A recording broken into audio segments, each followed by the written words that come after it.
മെയ്യിൽ നടന്ന ഓപ്പറേഷൻ സിന്ദൂർ 4 ദിവസത്തെ വാറായിരുന്നു. അതിനുശേഷം നമ്മൾ കണ്ടതാണ് ഇസ്രായേൽ ഇറാൻ വാർ. അത് 12 ദിവസം. ഇപ്പം ഇന്ത്യയിലാണെങ്കിലും ഗ്ലോബലാണെങ്കിലും ലോകത്താകമാനം ഡിഫൻസും സ്ട്രാറ്റജിയുമായിട്ട് നടക്കുന്ന ഈ ചർച്ച ഇന്ത്യയിലും വ്യാപിക്കുകയാണ്. ചെറിയ രീതിയിലല്ല, ഡീപ്പായിട്ട് പോവുകയാണ്. 2 ദിവസം മുമ്പ് ഇന്ത്യയുടെ deputy vice army chief Rahul Singh, അദ്ദേഹം ഫിക്കി എന്ന് പറയുന്ന ഒരു ഇന്ത്യയിലെ ബിസിനസ് ചേംബേഴ്സിൻ്റെ ഒരു കോൺഫറൻസിൻ്റെ അകത്ത് പങ്കെടുത്തുകൊണ്ട് അപ്പം അദ്ദേഹം ഒരു നീണ്ട പ്രസംഗം നടത്തി.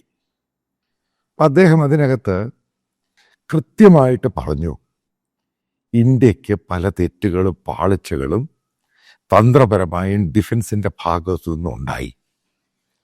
ആ തെറ്റുകൾ തിരുത്തിയായിരിക്കും മുന്നോട്ട് പോകുന്നത്. അതിനകത്ത് അദ്ദേഹം പറഞ്ഞ 1-2 മറ്റുള്ള കോട്ടുകളൂടെ പറയാം. അദ്ദേഹം പറഞ്ഞത് ഇപ്പം ഇസ്രായേൽ ഇറാൻ വാറിനകത്ത് ഇസ്രായേൽ എന്ന് പറഞ്ഞ ടെക്നോളജി ഹൈ എൻഡാണ്. അപ്പം അവരുടെ ഫെസിലിറ്റീസ് ആണെങ്കിലും മറ്റുള്ള കാര്യങ്ങളും നമ്മളെ അപേക്ഷിച്ച് വളരെ മുന്നിലാണ്. അപ്പം അവർക്ക് ഇറാൻ എന്ന് പറഞ്ഞ ആ രാജ്യത്ത് 1500 2000 കിലോമീറ്ററൊക്കെ പോയി ഫൈറ്റ് ചെയ്യാൻ സാധിക്കും. കാരണം എല്ലാവരും കമ്പയർ ചെയ്യുന്ന ഇതുമായിട്ടാണ്. കാരണം ഇന്ത്യൻ മീഡിയ കമ്പയർ ചെയ്യുന്നു, വലിയ ഡിസ്കഷൻ നടക്കുന്നു, ഗ്ലോബലായിട്ടുള്ള ഡിസ്കഷൻ നടക്കുന്നു. അമേരിക്കൻ ഗവൺമെൻറ്, ട്രംപ് അഡ്മിനിസ്ട്രേഷൻ നേരത്തെ പാകിസ്ഥാനി ആർമി ചീഫിനെ അവിടെ വിളിക്കുന്നു, അഭിനന്ദിക്കുന്നു, ലഞ്ച് കൊടുക്കുന്നു. അതിനുശേഷം ഈ അടുത്ത സമയത്ത് പാകിസ്ഥാൻ്റെ എയർഫോഴ്സ് ചീഫിനെ, അതും വളരെ വർഷങ്ങൾക്ക് ശേഷം 10-20 വർഷങ്ങൾക്ക് ശേഷം അമേരിക്ക വിളിക്കുന്നു. അവർ പെൻറ്റഗൺ ഓഫീഷ്യൽസ് സംസാരിക്കുന്നു, എങ്ങനെയാണ് ഇന്ത്യയുമായിട്ടുള്ള ഡോഗ് ഫൈറ്റിനെ പറ്റി സംസാരിക്കുന്നു. നീണ്ട ചർച്ച. നമ്മൾ നോക്കുമ്പോൾ ഈ സെക്യൂരിറ്റിയും സ്ട്രാറ്റജിയും വാറും കോൺഫ്ലിക്റ്റിലൊക്കെ ഈ പല രാജ്യങ്ങളും ഈ പറയുന്ന സിന്ദൂരിന് മുമ്പ് ഇന്ത്യയുടെ ജനറൽസിനെ, എയർ ചീഫ് മാർഷൽസിനെയും നേവി ചീഫിനെയും ഒക്കെ വിളിക്കുമായിരുന്നു. പക്ഷെ ഇപ്പം കാണാൻ സാധിക്കുന്നത്, അതായത് ഞാൻ ഈ പറയുന്ന ഗ്ലോബൽ മീഡിയയിൽ വരുന്ന റിപ്പോർട്ട്സാണ്, പാകിസ്ഥാൻ്റെ ആൾക്കാരെയാണ് വിളിക്കുന്നത്. അപ്പം അതിനോടനുബന്ധിച്ച് തന്നെയാണ് ഇന്ത്യയിലും ഡിബേറ്റുകൾ സ്റ്റാർട്ട് ചെയ്തത്. അതായത് ഓപ്പറേഷൻ സിന്ദൂറിൻ്റെ സക്സസ് എന്താണ്, സക്സസ് ആണോ, അതോ എവിടൊക്കെയാണ് നമ്മൾ ഫെയിലിയർ ആയത്, എന്തൊക്കെ മാറ്റം വരണം, വാർഫെയർ, ഇലക്ട്രോണിക് വാർഫെയറിൻ്റെ ഇക്കോസിസ്റ്റം നമ്മൾ മാറ്റാൻ സമയമായി. ഇത് വല്ലാത്ത രീതിയിലാണ് ഈ ചർച്ചകൾ പോകുന്നത്. അപ്പോൾ നമ്മൾ നോക്കുവാണെങ്കിൽ ഇപ്പോൾ പ്രവീൺ സഹാനി അദ്ദേഹം പറയുന്നത്, അത് പല കാര്യങ്ങളും നമ്മൾക്ക് പല തെറ്റുകൾ പറ്റിയിട്ടുണ്ട്. നമ്മൾ ഇലക്ട്രോണിക് വാർഫെയറിൻ്റെ അകത്ത് പാകിസ്ഥാനേക്കാളും നമ്മൾ പുറകിലായി എന്ന് അദ്ദേഹം അറിയപ്പെടുന്ന സ്ട്രാറ്റജിസ്റ്റാണ്, ഗ്ലോബലി റെക്കഗ്നൈസ്ഡ് ആണ് ഈ പ്രവീൺ സഹാനി. അദ്ദേഹം നേരത്തെ ഇന്ത്യൻ ആർമിയിലെ ലെഫ്റ്റനന്റ് കേണലായിരുന്നു. അതിനുശേഷം മുഴുവൻ സ്ട്രാറ്റജിക്കും സ്റ്റഡീസും ഒക്കെ അദ്ദേഹം പോയത്. അപ്പം അദ്ദേഹം പറയുമ്പോൾ ഇതിന് കുറച്ച് സ്ട്രാറ്റജിക് ആയിട്ടുള്ള പല സംഭവങ്ങളുടെ അകത്തും ഇന്ത്യക്ക് അബദ്ധം പറ്റി എന്നുള്ള രീതിയിൽ തന്നെയാണ് അദ്ദേഹം പറയുന്നത്. ഇവിടെ നിന്ന് നമ്മൾ എയർക്രാഫ്റ്റിൻ്റെ ലോസിനെ പറ്റിയൊക്കെ പറയുമ്പോൾ, ലോസ് ഉണ്ടായി, ലോസ് ഇല്ല എന്നൊക്കെ പറയുമ്പോൾ ഈ ചോദിക്കുന്നൊരു ചോദ്യമുണ്ട്. ഇസ്രായേൽ ഇറാൻ വാറിൽ ഇസ്രായേൽ ഏകദേശം 1500 സോട്ടീസാണ് ഇറാനിൽ പോയത്. സോട്ടീസ് 1500 പ്രാവശ്യമാണ് 200-ഓളം അവരുടെ എയർക്രാഫ്റ്റുകൾ ഇത്രയും കിലോമീറ്റർ പിന്നിട്ട് പോയിട്ട് ഇറാനിൽ പോയി ബോംബ് ചെയ്യുന്നു. അതിനകത്ത് 1500 പ്രാവശ്യം. അപ്പം അതിനകത്ത് അവർക്കൊരു ഡ്രോൺ മാത്രമേ നഷ്ടപ്പെട്ടുള്ളൂ. അതാണ് അതിൻ്റെ ആ പോയിന്റിൻ്റെ ഹൈലൈറ്റാണ്. രണ്ടും കൂടെ ക്ലബ് ചെയ്തുള്ള ടോക്സാണ് വരുന്നത്. പക്ഷേ ഇന്ത്യ ഏകദേശം 1 മണിക്കൂർ പോയി 1 സോട്ടിയേ പോയുള്ളൂ. നമുക്കെന്ത് നഷ്ടമുണ്ടായി? അതിലേക്കാണ് ടോപ്പിക്ക് പോകുന്നത്. അതായത് പാകിസ്ഥാൻ്റെ എയർ സുപ്പീരിയോറിറ്റി എന്ന് പറയുന്നത് എത്രമാത്രം പ്രകടമാണ് എന്നൊരു രീതിയിൽ ഓപ്പണായിട്ട് ചർച്ചകൾ തുടങ്ങാൻ തുടങ്ങി. അതുകൊണ്ടാണ് BJP ഗവൺമെൻറ് ആണെങ്കിലും മോദി ഗവൺമെൻറ് ആണെങ്കിലും, അതായത് പൊളിറ്റിക്കൽ ക്ലാസ്, ഇപ്പോൾ ഓപ്പറേഷൻ സിന്ദൂറിനെ പറ്റി ഒരു ഒറ്റ അക്ഷരം മിണ്ടുന്നില്ല. കാരണം ജനങ്ങളുടെ മുമ്പ് ഡിജിറ്റൽ വേൾഡ്, സംഭവം എല്ലാം അവരുടെ മുമ്പിലുണ്ട്. ഇപ്പോൾ ചില സീനിയറായിട്ടുള്ള ആർമി ഉദ്യോഗസ്ഥരും അതുപോലെ ആർമിയുടെ പഴയ റിട്ടയർഡായിട്ട് ജനറൽസും എല്ലാം വളരെ ഡിമാൻഡ് ചെയ്യുന്നത് ഗവൺമെൻറ് ഒരു കാരണവശാലും ഇന്ത്യൻ ഡിഫൻസിനെ പൊളിറ്റിസൈസ് ചെയ്യരുത്. ഇത് രാഷ്ട്രീയത്തിന് വേണ്ടി ഉപയോഗിക്കുന്ന സാധനമാകരുത്. കാരണം ഇന്ത്യൻ ആർമി എന്ന് പറയുന്നത്, ഇന്ത്യൻ ഡിഫൻസ് ഫോഴ്സ് എന്ന് പറയുന്നത് രാഷ്ട്രീയത്തിനും ഈ രാജ്യത്തിനും വേണ്ടിയുള്ളതാണ്. അതിനെ പൊളിറ്റിക്കൽ ഗെയിനിന് വേണ്ടി ഉപയോഗിക്കരുത്.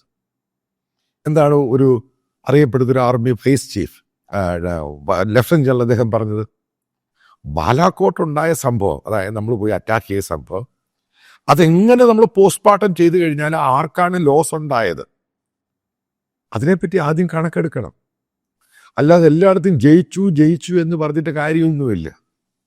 എവിടെയാണ് തെറ്റുപറ്റിയത്, എവിടെയാണ് ഡിഫൻസിൻ്റെ പല എക്യുപ്മെൻറ്റ്സ് ആണെങ്കിലും അവരുടെ ട്രെയിനിങ് ആണെങ്കിലും എവിടെയാണ് നമുക്ക് കുറവുണ്ടായത്. അതിനകത്ത് പറയുന്നൊരു പോയിന്റ് ഉണ്ട് പ്രധാനമായിട്ട്. അതായത് നമ്മളിപ്പോൾ ഒരു പുതിയ എയർക്രാഫ്റ്റ് വാങ്ങി, അതാ റഫേൽ വാങ്ങി, അതിൻ്റെ എക്കോസിസ്റ്റവും ഇലക്ട്രോണിക് വാർഫെയറും ഒക്കെ പഠിച്ചെടുക്കാൻ മിനിമം, അതായത് പുതിയൊരു എയർക്രാഫ്റ്റ് വാങ്ങിക്കഴിഞ്ഞാൽ ഏകദേശം 8 മുതൽ 10 വർഷം എടുക്കും. അതായത് പൂർണ്ണമായിട്ട് ഇന്ത്യയുമായിട്ട് യോജിച്ച് പോകുന്ന രീതിയിലാക്കാൻ. അപ്പോൾ അതിന് പോലും നമ്മൾ സമയം കൊടുത്തോ ഇല്ലയോ, ഈ ചോദ്യമാണ് ഉണ്ടായേക്കുന്നത്. ഇത് കറക്റ്റാണ്. നമ്മളിപ്പം സെർച്ച് ചെയ്ത് നോക്കുവാണെങ്കിൽ നമ്മളിപ്പോൾ ഒരു പുതിയ എയർക്രാഫ്റ്റ് വാങ്ങുന്നു, അപ്പം അതിൻ്റെ ഇപ്പം 4.5 ജനറേഷനാണ് ഈ റഫേൽ എന്ന് പറയുന്നത്. അപ്പം അതിനു മുമ്പ് അവരുണ്ടാക്കിയതാണ് മിറാഷ്. ഏകദേശം നമ്മൾ 25-30 വർഷം മുമ്പ് നമ്മൾ വാങ്ങിയത്. പക്ഷെ മിറാഷ് ഉണ്ടായിരുന്ന സമയത്തെയും ഈ റഫേലിൽ നിന്ന് ഭയങ്കര വ്യത്യാസമുണ്ട്. അതായത് ഇന്നത്തെ ഇലക്ട്രോണിക് വാർഫെയർ എന്ന് പറയുന്ന ഫൈറ്റർ എയർക്രാഫ്റ്റ് എന്ന് പറയുന്നത് വലിയൊരു ശതമാനം, അതായത് പൂർണ്ണമായിട്ടും അത് ഇലക്ട്രോണിക് വാർഫെയർ ആണ്. അതിനകത്ത് ഉപയോഗിക്കുന്ന സംഭവങ്ങളാണെങ്കിൽ അത് ഇതെല്ലാം നോക്കുവാണെങ്കിൽ, അപ്പോൾ അത് പ്രോപ്പറായിട്ട് ട്രെയിൻ ചെയ്യാതെ ട്രെയിൻ ചെയ്യാതെ എങ്ങനെയൊക്കെ ഏതൊക്കെ രീതിയിൽ പോകണമെന്ന് മനസ്സിലാക്കാതെയാണ് നമ്മൾ വാറിന് പുറപ്പെട്ടത് എന്നുള്ള ചോദ്യങ്ങൾ വല്ലാത്ത രീതിയിൽ വരുന്നു. സീനിയറായിട്ടുള്ള ആർമി ജനറൽ റിട്ടയർ ആയിട്ടുള്ളവരൊക്കെ പറയുന്നുണ്ട് ഈ സംഭവം. എന്തുകൊണ്ട് ഇത് പൂർണ്ണമായിട്ടും മനസ്സിലാക്കി നമ്മൾ മൂവ് ചെയ്തില്ല? അതല്ലേ സ്ട്രാറ്റജിക് മിസ്റ്റേക്ക് എന്ന് പറയാം. പിന്നെ മറ്റൊരു ചോദ്യം ഇതിനകത്ത് അവശേഷിക്കുന്ന, അദ്ദേഹം ചോദിക്കുന്നൊരു ചോദ്യമുണ്ട്. നമ്മളവിടെ നോൺ മിലിറ്ററി എസ്റ്റാബ്ലിഷ്മെൻറ്റ് ആക്രമിക്കാൻ പോകുന്നതിന് മുമ്പ് എന്തിനാണത് പാകിസ്ഥാനെ വിളിച്ച് ഇൻഫോം ചെയ്തത്? അപ്പോൾ അതവരെ അലേർട്ടായില്ലേ? അതായത് വാറിൻ്റെ രീതിയിൽ, അതായത് 2 നെയ്ബേഴ്സാണ്, വലിയ ഹ്യൂജ് ആയിട്ടുള്ള ബോർഡറുണ്ട്, എവിടൊക്കെയാണ് നമ്മൾക്ക് തെറ്റുപറ്റിയത്? പല ആൾക്കാർ ചോദിച്ചു, തെറ്റ് പറ്റിയത്, തെറ്റ് തിരുത്താതെ മുന്നോട്ട് പോകാൻ പറ്റത്തില്ല. തെറ്റെവിടെ പറ്റി? അതേപോലെ തന്നെ പ്രധാനപ്പെട്ട മറ്റൊരു ക്വസ്റ്റ്യൻ വരുന്നുണ്ട്. ഡെപ്യൂട്ടി ആർമി ചീഫ് പറഞ്ഞൊരു ചോദ്യമുണ്ട്, രാഹുൽ സിംഗ്. പാകിസ്ഥാൻ്റെ കൂടെ ചൈനയുണ്ടായിരുന്നു. ചൈനയുടെയാണ് 81% മെറ്റീരിയൽസ്, അതായത് മിലിറ്ററി ഹാർഡ്വെയറും മറ്റുള്ള സംഭവങ്ങളും സ്കൈയിൽ നിന്ന് കിട്ടി, അതായത് എയർ ഇൻ്റലിജൻസ് മുഴുവൻ ചൈന കൊടുത്തു. അപ്പുറത്ത് വീണ്ടും ടർക്കിയുടെ ഡ്രോൺസ് കൊടുത്തു. ഇവിടെ മറ്റൊരു ആർമിയുടെ ഒരു വൈസ് ചീഫ് ചോദ്യമുണ്ട്, എന്തുകൊണ്ട് ഇന്ത്യക്ക് സ്വന്തമായിട്ട് ഡ്രോൺ ഉണ്ടാക്കാൻ പറ്റുന്നില്ല? നമുക്ക് ഇത്രയും ടെക്നോളജി ഉണ്ട്, അതുണ്ട്, ഇതുണ്ട്.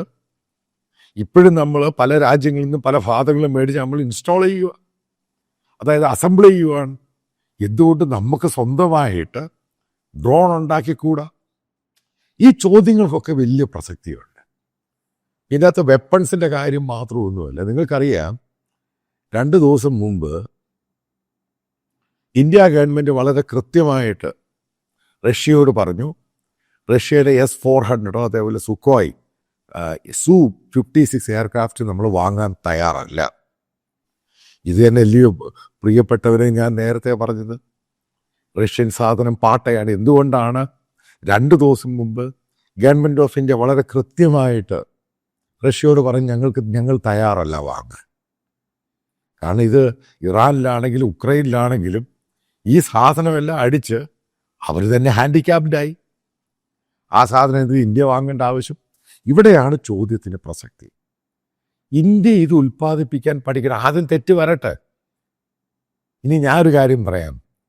ഈ വരാൻ പോകുന്ന 10-20 വർഷം ഇന്ത്യ പാകിസ്ഥാൻ വാറോ കോൺഫ്ലിക്റ്റോ ഒന്നും ഉണ്ടാകാൻ പോകുന്നില്ല. കാരണം നമ്മളതിൻ്റെ ഒത്തിരി പാഠങ്ങൾ പഠിച്ച് ലേൺ ചെയ്ത് മനസ്സിലാക്കി മുന്നോട്ട് പോകേണ്ടിയിരിക്കുന്നു. കാരണം എടുത്തു ചാടി ഒരു സാധനവും ചെയ്യാൻ പറ്റത്തില്ല. കാരണം അതാണ് ഗ്ലോബലായിട്ടും ഇന്ത്യയിലും അത് ഓപ്പൺ ആയിട്ടുള്ള ഡിസ്കഷൻ ഫോറത്തിലോട്ട് പോകാൻ തുടങ്ങി. കാരണം ജനങ്ങൾക്ക് മനസ്സിലാകാൻ തുടങ്ങി ഈ പറയുന്ന സത്യമാണോ അല്ലയോ, എന്താണ് ശരിക്കും സംഭവിച്ചത്. ഈ പറയുന്ന SF-400 പറ്റി ഇപ്പോൾ ഒറ്റ മീഡിയ മിണ്ടുന്നില്ല, സോഷ്യൽ മീഡിയ മിണ്ടാട്ടവേ ഇല്ല.